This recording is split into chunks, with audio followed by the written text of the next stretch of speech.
گردبوونەوەی خاوەن زەویە سندوقیەکانی گوندی کەڵەچینە لە ناحیەی کەسنەزان. تا ئێستاکە بڕۆ ئەم لێرانە شارەوانی بەرامبەرمانە ڕعایدی من نییە. ئەوان گردبوونەتەوە و داوا دەکەن حکوومەت ڕێگایان پێ بدات زەویەکانیان بکەنە خانوو. حکوومەتێک بی بەمڕەوە نەبینی دوو غورفەخانی لۆمار و منداری خۆم بکەم ئەوە چ حکوومەتەکە. دوایش بڕیارەکە جەنابی سەرۆکدایەتی هیچ داعی ناکە کابرایەکی مەسئول شارەوانی یان مدینەعیە بڕیارەکەی جێبەجێ نەکە. بڕیارەکەش ئەوەیە بە پارەی دەدەین، یعنی حەقی خۆمان دەدەین سەتا دێ هەر کەسە لە 100 مەتر عەردی ملیۆنە کونیمانی وەردەگرین، پارەی خۆمان دەدەین ئێشتا ئیشەکەمان و ناکەن.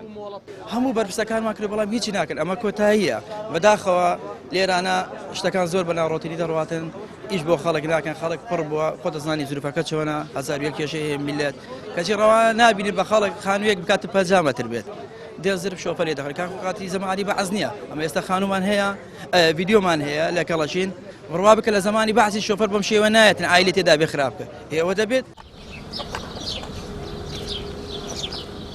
دیدار عزەدین خاوەن پێداویستی تایبەتە و لە خانووی کرێدایە. زەویەکی 80 مەتری هەیە کە کەوتۆتە نێوان دوو خانوو. ماوەی 3 ساڵە دیوارەکانی خانووەکەی هەڵچنیوە. بیداەتی ئێرەمان کڕی تامرێن دوومان گشتنی کەچی حکوومەت کارەکەی لێ ڕاگرتووە و مۆڵەتی نادادبی کاتە خانوو.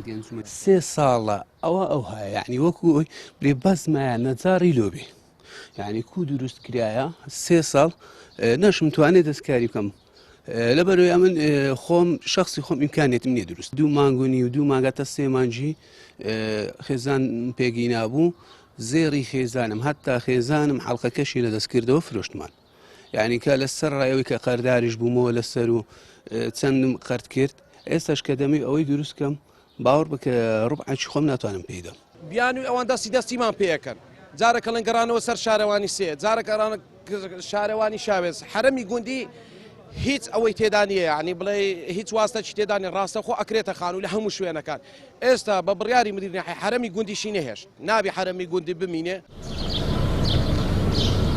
لە گوندی کەڵەچین و کۆمەڵگەی شاوەی 363 زەوی سندوقی هەیە و لە چاوەڕوانی ئەوەدان حکوومەت مۆڵەتیان پێ بدات بۆ ئەوەی زەویەکانیان بکەنە خانوو.